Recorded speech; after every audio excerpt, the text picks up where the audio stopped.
need to know, Lord, that you are there with us, that you never abandon us, you've never given up on us. You provide the means and the method. Lord, we thank you that you chose to send your Son to die for us so that we might live. Lord, as we continue to study the book of John, Lord, we hope that you'll help us to see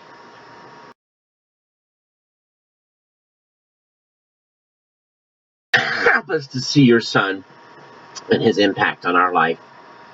In your most precious Son's name, amen. Well, I'm going to start things a little different. I don't normally do an opening song, but since I want us to focus on God's love today, I have a song for you that we're going to play, and it is an old one. Believe me, it is a very old one. But I couldn't think of anything else that expresses God's love, well, assuming the thing's going to cooperate with me. Maybe not. All right, fine.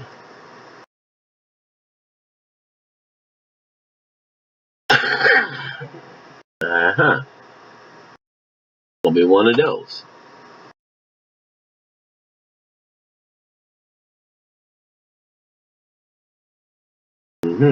No. Maybe I'm not going to play a song.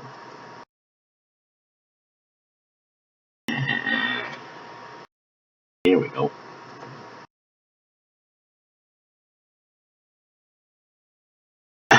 By some chance, if you're listening on live stream, or you're listening and you're having trouble hearing us in world, you can also listen on live stream, and the links are there in your note card, so you can follow along with us. But this is an old song by Rich Mullins called Our God is an Awesome God, and I just couldn't think of anything more appropriate. Assuming it's going to cooperate. There we go.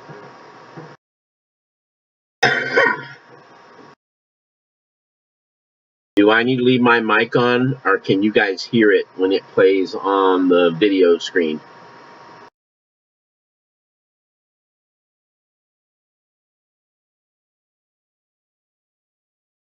Right now it's not doing much of anything.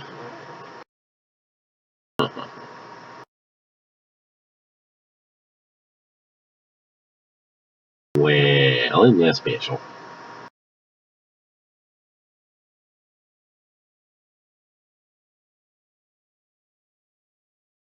Hi, Morgan. Welcome, brother. Come on in.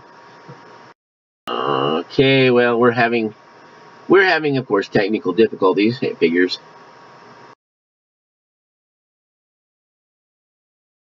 All right, the technology doesn't like me tonight. There you go, Morgan. Oh, there we go. Finally.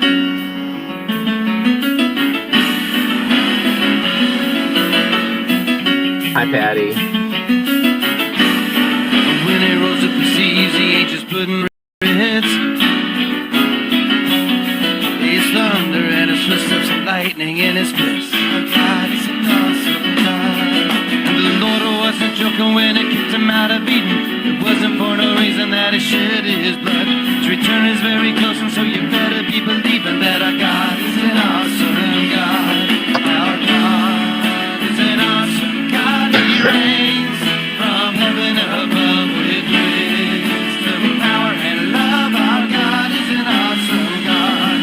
Our God is an awesome God. He reigns from heaven above with wisdom, power, and love. Our God is an awesome God.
pretty good. I think you can sing a little louder than that. Here we go again.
Well, amen.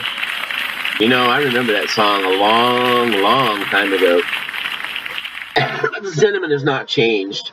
Our God is an awesome and a mighty God, and it's not going to quit. All right. He doesn't want to give up. All right. There we go. Sorry about that. We're obviously having technical issues. Well, guys, I want to thank you for joining us. Let me remind you again that you can listen to us on live stream, or you can watch us on YouTube live. The links are there in your note card, and also as a link for the song if you weren't able to hear it for whatever reason. So we have been studying the book of John, and we talked about 2 weeks ago. Now, I realized that I wasn't here Saturday. I was sick Friday, Saturday, and Sunday, and the fever's gone. I still don't feel quite right, and my voice is back. But as you'll tell, there may be a couple times when I end up having to stop to cough, and I apologize for that. So just excuse me as we begin this. You know, I felt like, I'm going to tell you the honest truth, by missing the weekend, I felt like I was, like I missed something.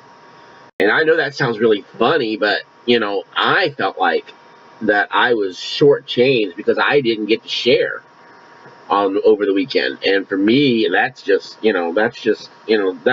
how exciting and how much I love being able to do this. So I love that God has opened this door for me and provided an opportunity for me to share the gospel in here. So we've been studying the book of John, and our story today begins with Jesus is on a journey. Now, this follows after the story about Nicodemus, and you'll remember that Nicodemus was a Jewish leader, and he met with Jesus secretly. And I think that's because he probably was on the Sanhedrin, and he didn't want anybody to know that he was meeting with the Messiah, with the one who called himself the Messiah.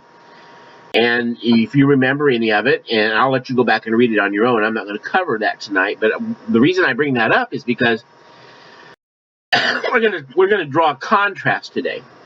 Because he's walking on a journey, and he's been traveling, and he pauses for rest and gets some much needed water, and he sends the disciples in for food. And while he's there at the well, he meets this woman, and she's from at the well of Sychar, which stands in stark contrast to Nicodemus, who we met in chapter 3. There was a Samaritan and a woman, and Nicodemus was a Jewish man. Nicodemus was religious, and she was immoral. She came by day, not intending to speak to Jesus, and he came by night so that no one would know that he initiated the conversation. Jesus unmasked the spiritual emptiness of the one who thought himself right with God and revealed the maze of tangled relationships that left the other with no hope. She was a social outcast, and he was among the scholarly elite. And Nicodemus hung on every word. She seemed and didn't, yet both of them needed what Jesus offered. You remember Jesus finally told Nicodemus, unless you be born again. And so we don't know exactly when and where when Nicodemus accepted Jesus, but there are, part of it was that he was supposedly at the Garden of Gethsemane. So we know that he was a secret disciple, and he was an undercover disciple, so to speak.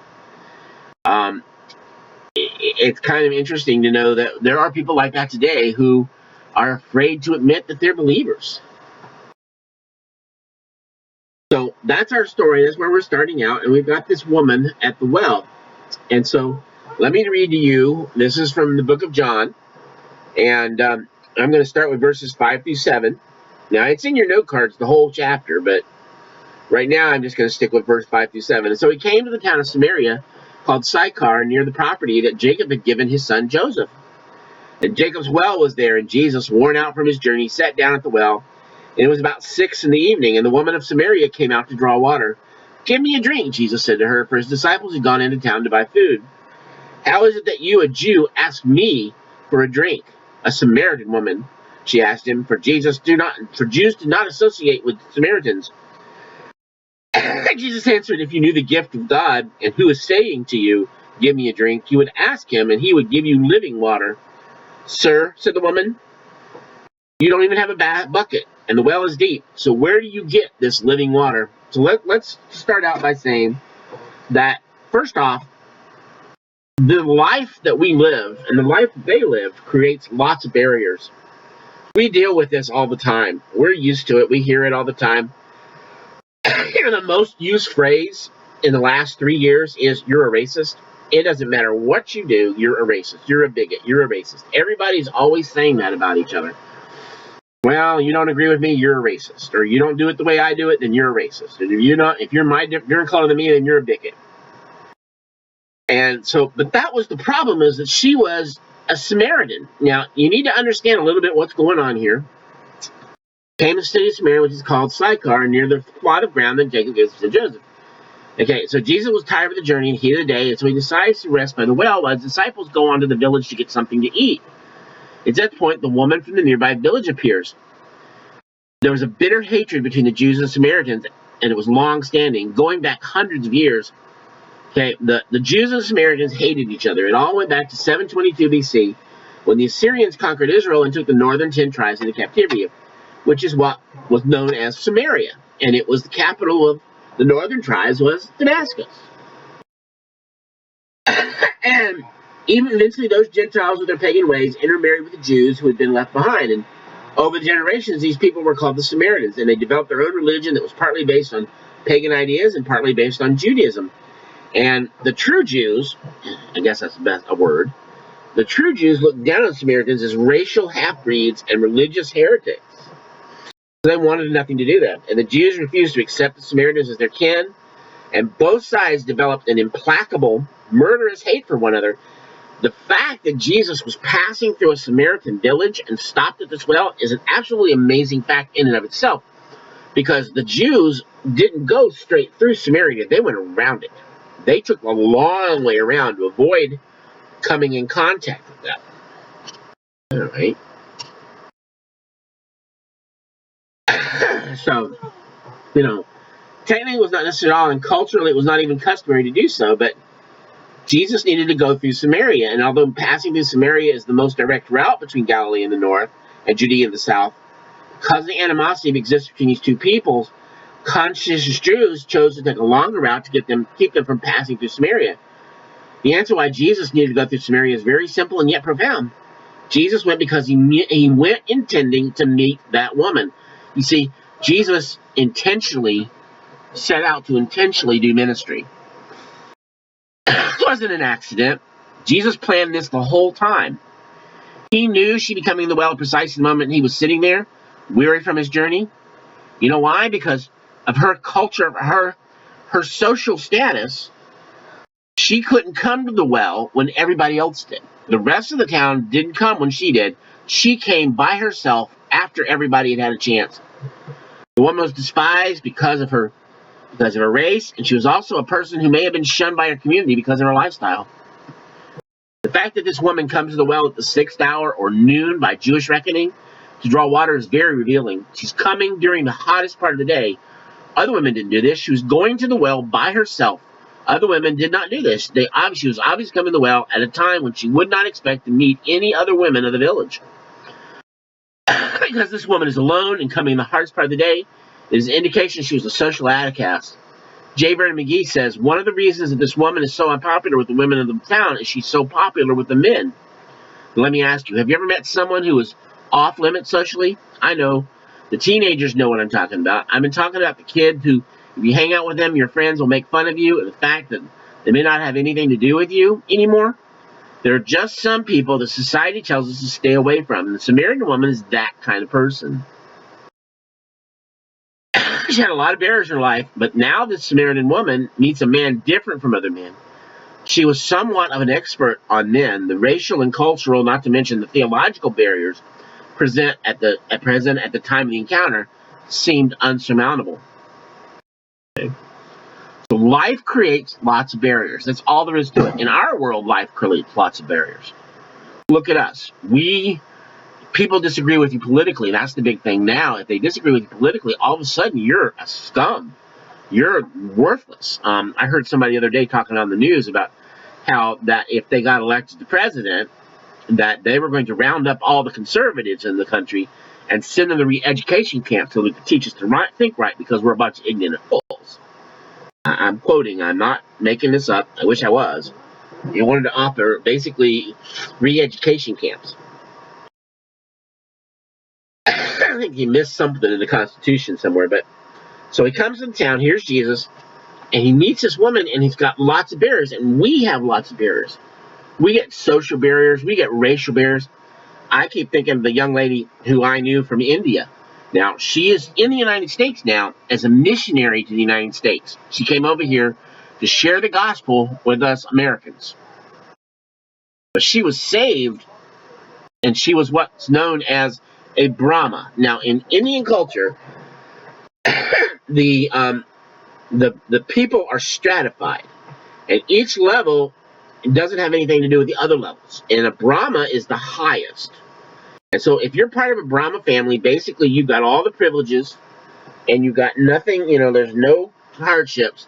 The people who are called untouchables, basically you just avoid them. They're not allowed to talk to you. They're not allowed to see you. They're not allowed to help you. You're not allowed to help them. I'm serious. Well, that's what we've got going here. This is a social barrier. Anyway, this young lady got saved, and her family found out, and her dad was livid. How dare you convert to Christianity, he told her. And so they stripped her naked, disowned her, and threw her out the front door. Left her on the street naked.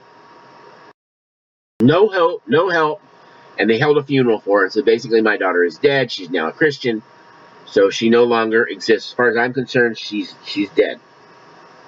They even had a funeral for her.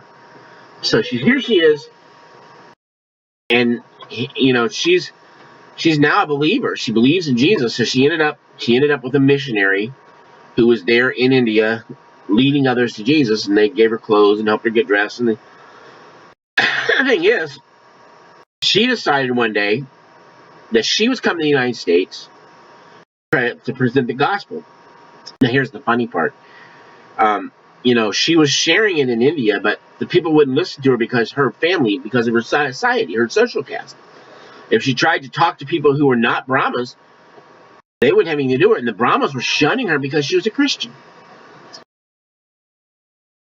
So she felt like she said, God called me to go to the United States to present the gospel. So she said she flew in the United States. She never spoke English. She still can't read or write it real well. She said the minute she landed on the plane, suddenly she could speak and understand English. And she's been here for 20 years proclaiming the gospel.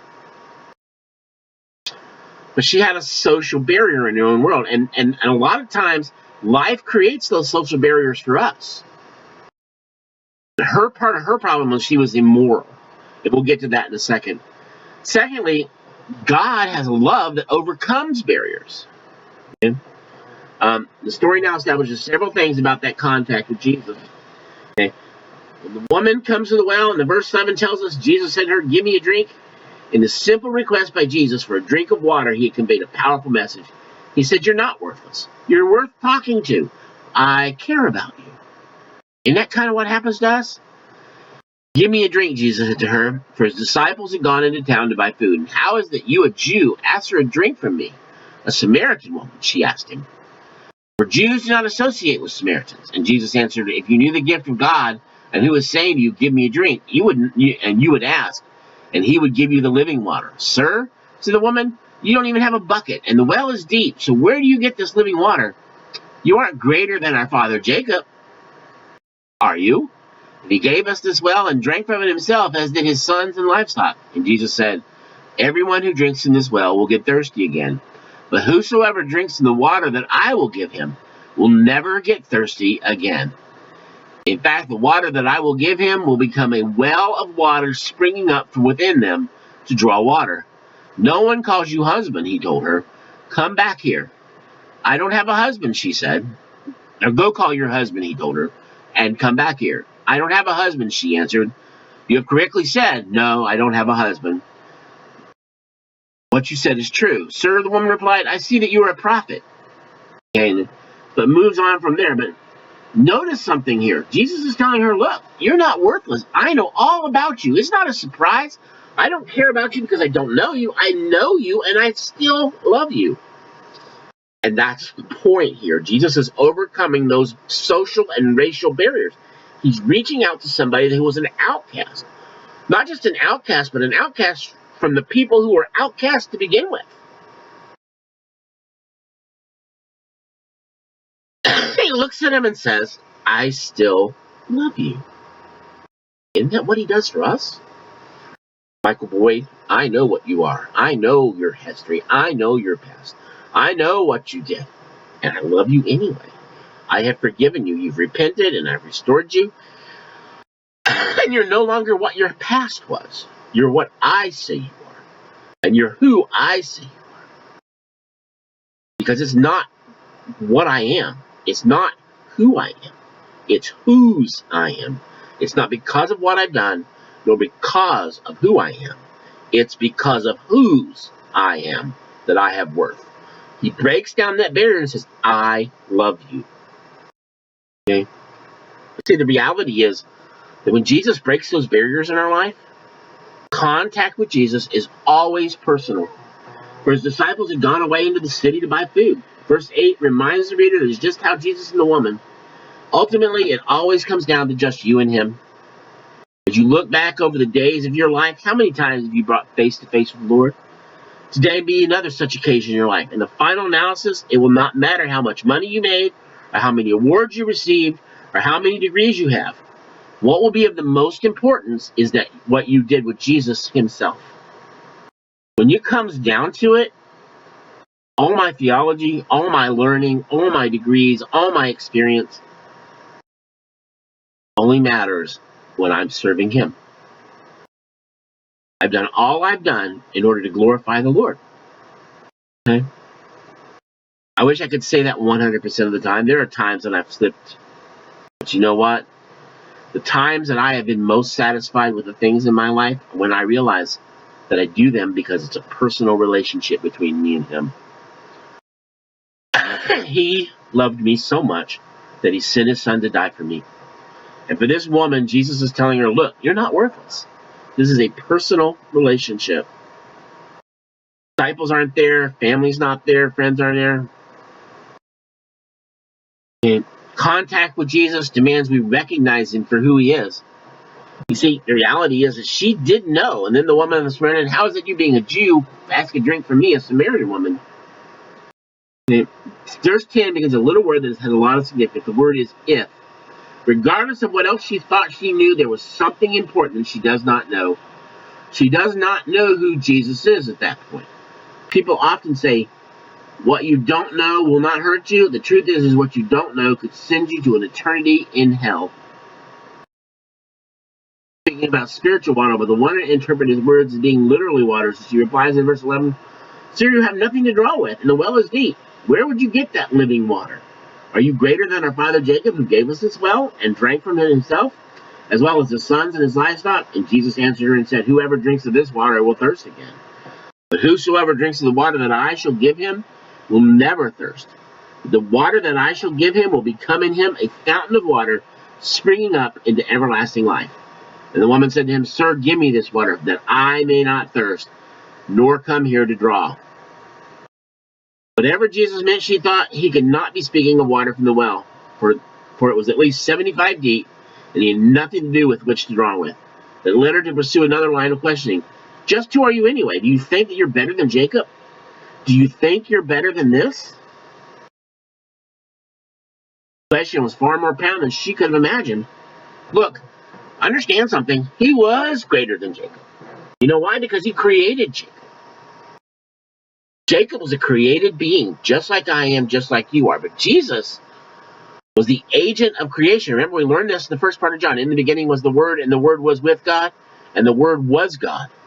And nothing was created outside of the Word. Guess what? Jesus created the heavens and the earth.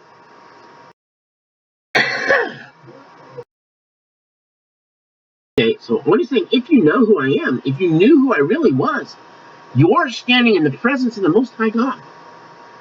And I can give you something that you can't get from that well, that you can't get from a bucket. And that well will spring up in you, and you'll be able to share it with others.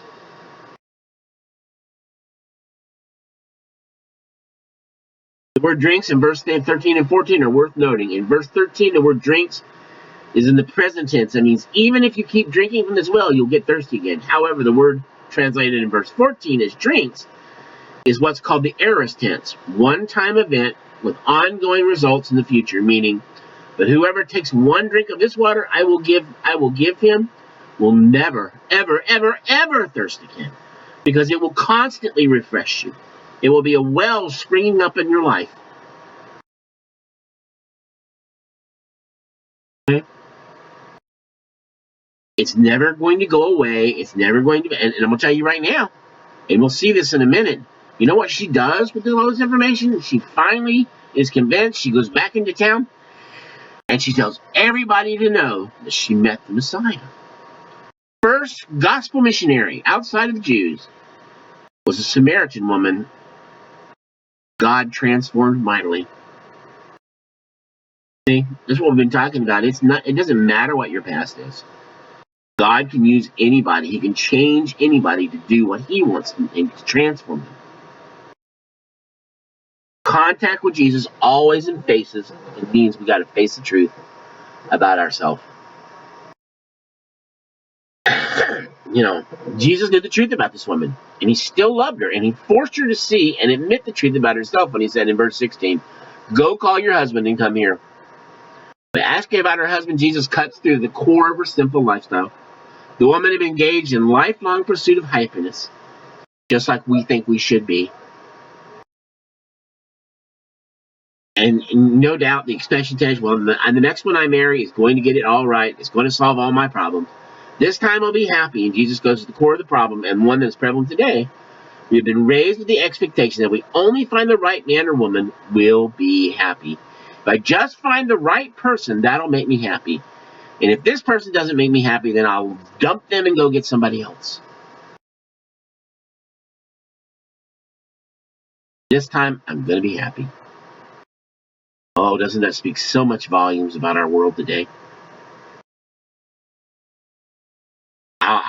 I watch them. Okay, I'll be the first to admit I like to watch those stupid videos where the guy proposes to his girlfriend and asks her to marry him.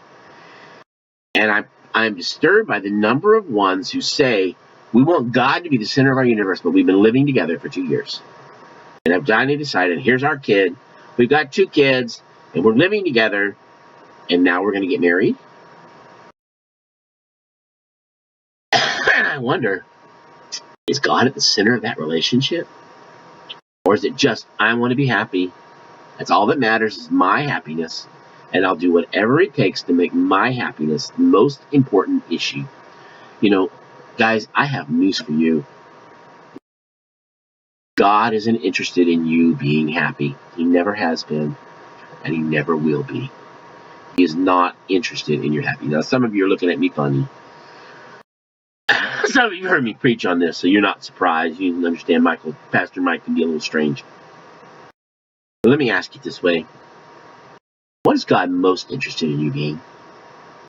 Happy regardless of the cost, no matter what sin you have to commit to be happy? Or to be man and women of God? He's interested in your character. That's right. Happiness is the last thing on his list.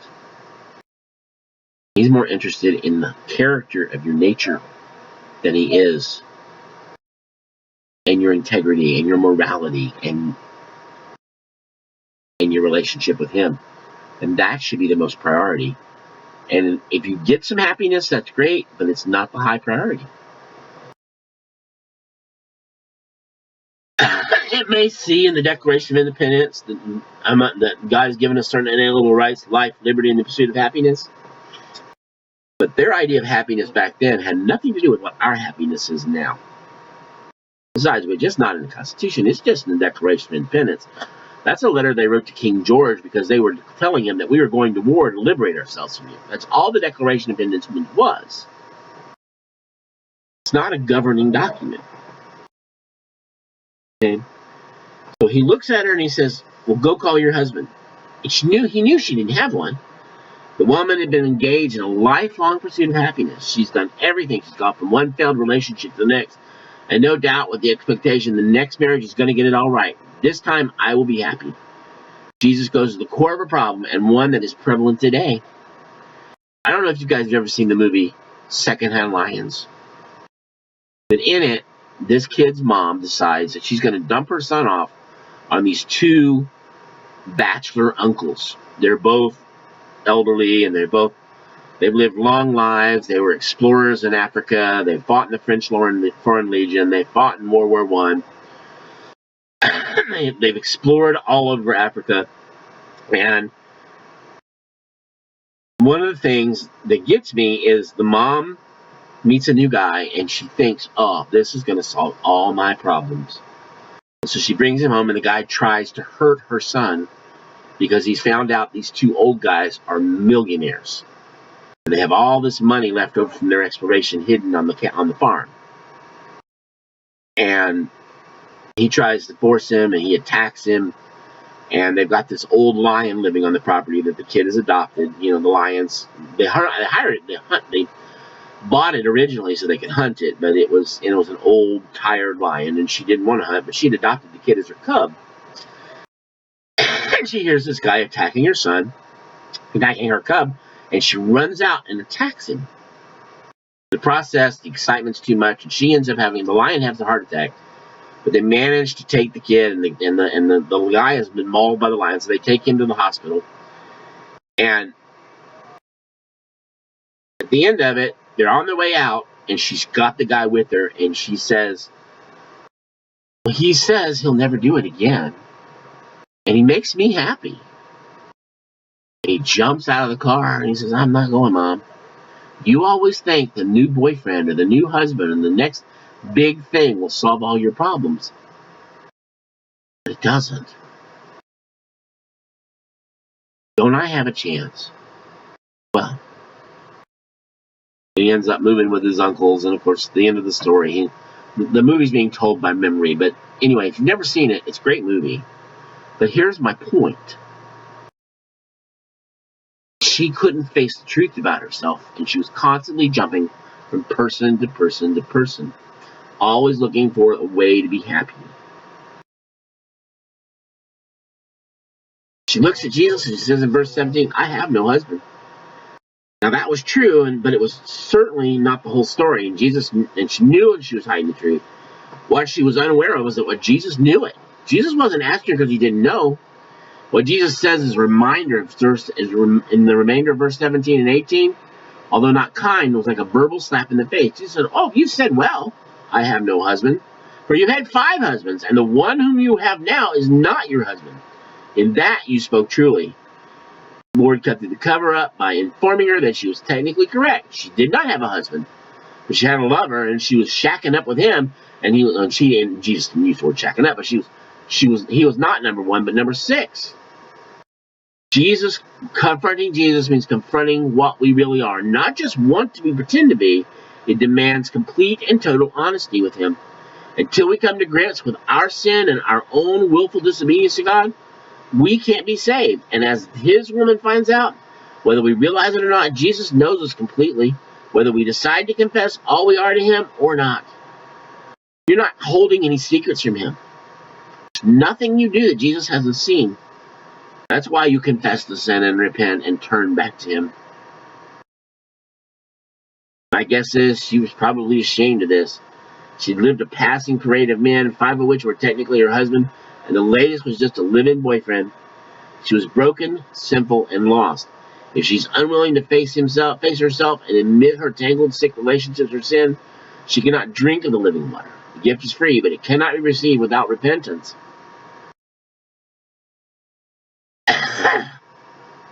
Now, I don't know if she's deliberately trying to say this subject, but she jumps, well, I see you're a prophet. Our fathers worshipped on this mountain, and you say that in Jerusalem is the place where one ought to worship. But whatever her reason, she brought the conversation around to the theological issue that divided Jews and Samaritans.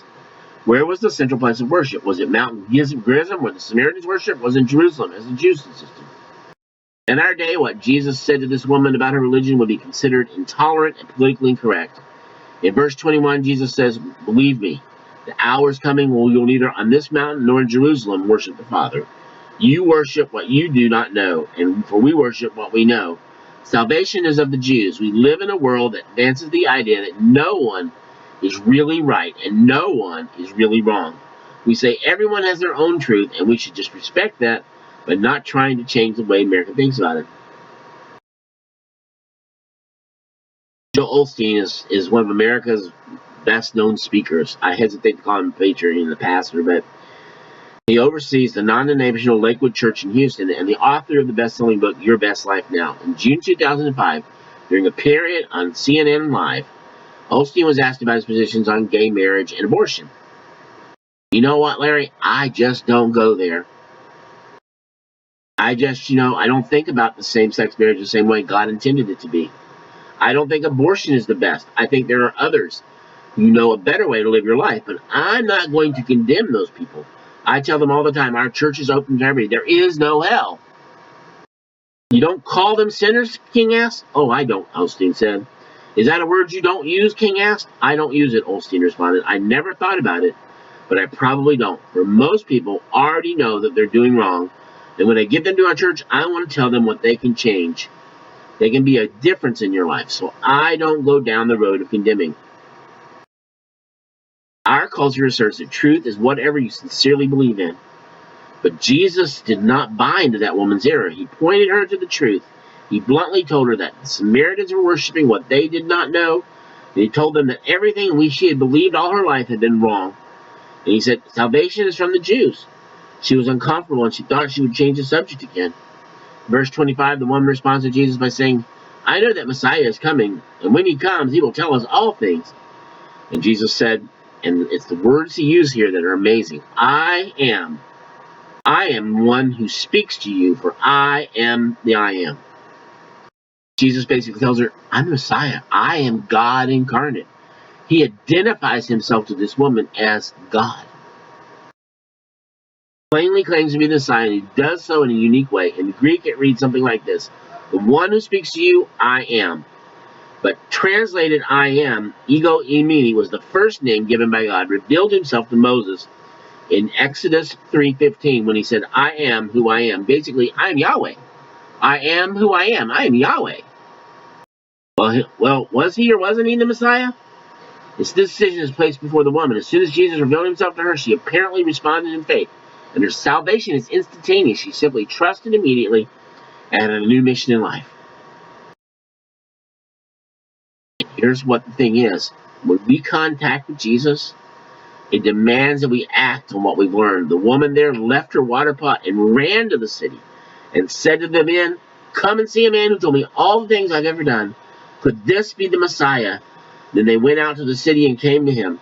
Notice how this woman's perception of Jesus has changed. In verse 9, she refers to Jesus as a Jew. In verse 11, she uses the term respect, calling him sir. In verse 19, she says Jesus was a prophet. And finally, in verse 29, she reaches the place where she calls him the Christ, the Messiah. See the translation, the change here? She walks away transformed, just like we do. The question remains, have you come in contact with Jesus Christ? Because I promise when you do, the contact is going to be personal. It's going to demand we recognize him for who he is. It's going to make us face the truth about ourselves. And contact is going to demand that we act on what we've learned. Look, when she met Jesus, she went and told everybody in town that she'd met the Messiah. She drug a bunch of people out there to hear him.